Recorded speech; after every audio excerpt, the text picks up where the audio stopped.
Rohini court ने दिल्ली राज्य सहकारी बैंक के चेयरमैन विजेंदर सिंह और मौजूदा फर्जी एमडी अनीता रावत के खिलाफ 20 लाख के गबन मामले में गैर जमानती वारंट जारी कर दिया है, जिसके बाद बैंक चेयरमैन और एमडी पर मुश्किलों का पहाड़ टूटता दिख रहा है, क्योंकि इसी महीने दिल्ली सरकार ने इस बैंक की एमडी की नियुक्ति को अवैध करार दे दिया।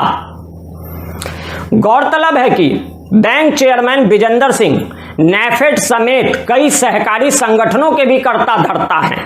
साथ ही दिल्ली की नांगलोई विधानसभा क्षेत्र से दो बार कांग्रेस के विधायक भी रह चुके हैं और इनका बेटा मनदीप शौकीन वर्तमान में कांग्रेस की टिकट पर निगम पार्षद भी है।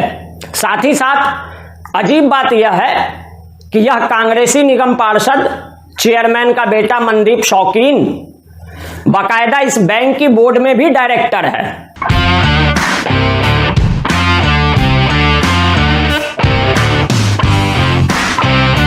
रोहिणी कोर्ट के हालिया आदेश के बारे में याचिकाकर्ताओं के वकील क्षितिज महिपाल ने जानकारी देते हुए बताया कि यह मामला नरेला शाखा के गबन से जुड़ा है, जिसमें चेयरमैन के रिश्तेदार मैनेजर राजेश बाला दहिया ने करोड़ों की गबन को अंजाम दिया।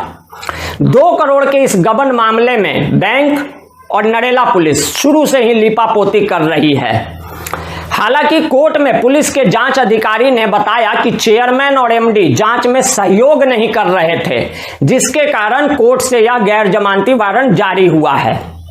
अब पुलिस को इन्हें गिरफ्तार करके अगली सुनवाई में कोर्ट के सामने हाजिर करना होगा। पहले सुनिए एक वकील का इस बारे में बयान। ये कोर्ट से अक्सर देखा जाता है कि कोर्ट से एनबीडब्ल्यू जारी हो जाता है, नॉन बेलेबल वारंट जारी हो जाता है, इसमें क्या होता है? देखिए, अगर आप बीडब्ल्यू पे हाजिर नहीं हो रहे हैं तो बीडब्ल्यू थोड़ा सा सख्त रवैया है कोर्ट का। फिर वो कोर्ट बहुत ही सख्त रवैया बना लेती है कि नहीं, आप इनको गिरफ्तार करके ही आप ले आइए।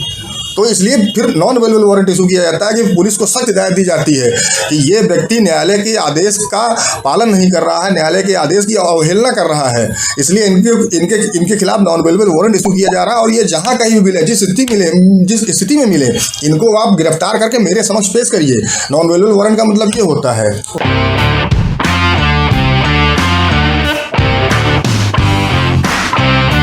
वहीं दूसरी तरफ इस मामले में पीड़ित खाता धारक के पति सत्यवीर खत्री ने दिल्ली न्यूज 24 को बताया कि रोहिणी कोर्ट से गैर जमानती वारंट जारी होने के बाद अब दिल्ली स्टेट कोऑपरेटिव बैंक में एडमिनिस्ट्रेटर की नियुक्ति होनी तय है, क्योंकि दिल्ली सरकार पहले ही यह मान चुकी है कि इसी चेयरमैन विजेंदर सिंह के कार्यकाल में साल 2009-10 में तकरीबन 110 स्टाफ की नियुक्ति भी गलत तरीके से की गई थी, क्योंकि ये बैंक प्रबंधन के पदाधिकारियों और पूर्व कर्मचारियों के जानकार और रिश्तेदार थे।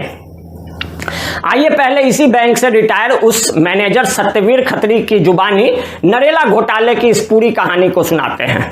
हरीश सरोवर ने मेरी मिसेज के अकाउंट से 20 लाख रुपए का डेबिट कर दिया सुनीता के अकाउंट में। ये हरीश सरोवर क्लर्क है, ठीक है। अच्छा, बैंक में ऐसा होता है, अभी 30-35 साल रहते हैं, एक आदमी गलती नहीं करता, गलती होती है 3 से, क्लर्क से, अकाउंटेंट से और मैनेजर से। हाँ, तीनों दोषी है। अब उसके राजेश वाला दैया ने, देखो मैं वाउचर दिखाऊंगा, राजेश वाला दैया की साइन है। निधि चंद्रा कहती है मेरे पैसे तो उसमें सुनीता के अकाउंट में एज इट इज खड़े हैं, उन्हें एफडी बनवा दी, वह मेरे पैसे रेस्ट कर रहे हैं, बाहर नहीं आए हैं। और मेरे को कह रहे हैं वो निधि चंद्रा, उसका तो पता है मुझे जो भी है, वो कह रहे हैं मैंने आपके पैसे दे दिए, ब्याज समेत दे दिए, कि 7/4/17 को दे दिए। अरे पढ़ी लिखी, ये तो बता 7/4/17 को किसके अकाउंट से डेबिट मारा क्रेडिट? वो ईश्वर सिंह है, उसमें से पैसे मेरे उन अकाउंट में डाल दिए, कह रहे ब्याज समेत। अरे मेरे को कह रहे ब्याज समेत वापिस कर दिए, अकाउंट में डाल दिए, और उसी पैसे का निकला हुआ उसने बैठा के ज्ञानेंद्र उन्हें झूठी मूठी करी, ईश्वर टेप डुबाए थे और मेरे पैसे शॉर्ट हो गए। अरे शॉर्ट कहाँ से हो गए? ज्ञानेंद्र महाराज उमें तो देख ले, वो क्या नाम है उसका, हरीश सरोवर 17 में ही 5 लाख रुपया 4 बार दिए हैं और फिर 68,500 रुपये दिए हैं। 420 लिखा है ना, चल 80 रुपये फालतू दे दिए। बोला कोई बात नहीं, छोड़ दे। हरीश पैसे दे के गया है वो, फिर वो मेरे को क्यों दे रहा है वो पैसे?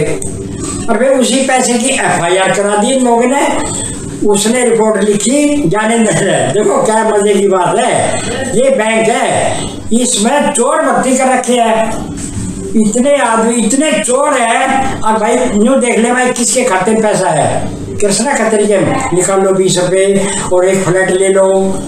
और इधर आदमी बोले भाई मुझे भी कुछ पैसे दे दो, इसको भी दे दिए, निकाल के देते रहे। इसने गुड़गांव में फ्लैट ले लिया, 4 मंजिल का फ्लैट बना हुआ। मैं गया हुआ, देखा है मैंने इसका फ्लैट। वो पैसे कहाँ से आ गए भाई? ये सारे लूट के थे, यहाँ कोऑपरेटिव बैंक को लूट रहे हैं। और मेरा एक 20 लाख का ले रहे हैं, 20 लाख निकले, हमने इसके पैसे वापस कर दिए। अरे वापस कहाँ कर दिए? फंसा दिया उल्टा में। उसकी FIR करा दी।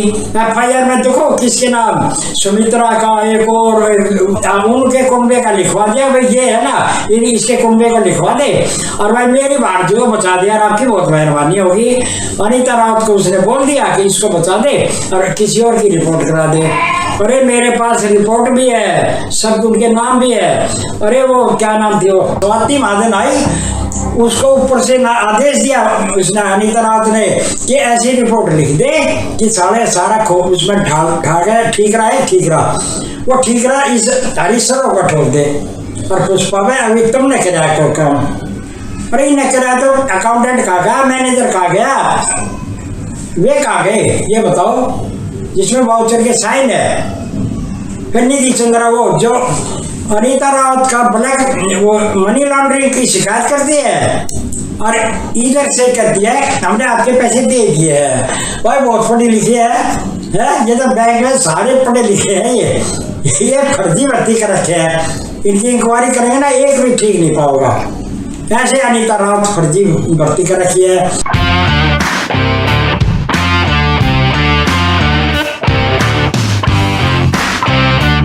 दोस्तों, जैसा कि आपने पीड़ित सत्यवीर खत्री से सुना, इस घोटाले के अलावा आपको यह बता दें कि दिल्ली राज्य सहकारी बैंक को साल 1956 में रिजर्व बैंक के सेक्शन 2 के तहत दिल्ली का एपेक्स कोऑपरेटिव बैंक घोषित किया गया था, जो कि दिल्ली एडमिनिस्ट्रेशन रिपोर्ट में बाकायदा दर्ज है। लेकिन साल 2001-2 में जब विजेंदर सिंह इस बोर्ड में आए, उन्होंने अपने निजी और राजनीतिक फायदे के लिए इस बैंक का इस्तेमाल शुरू कर दिया।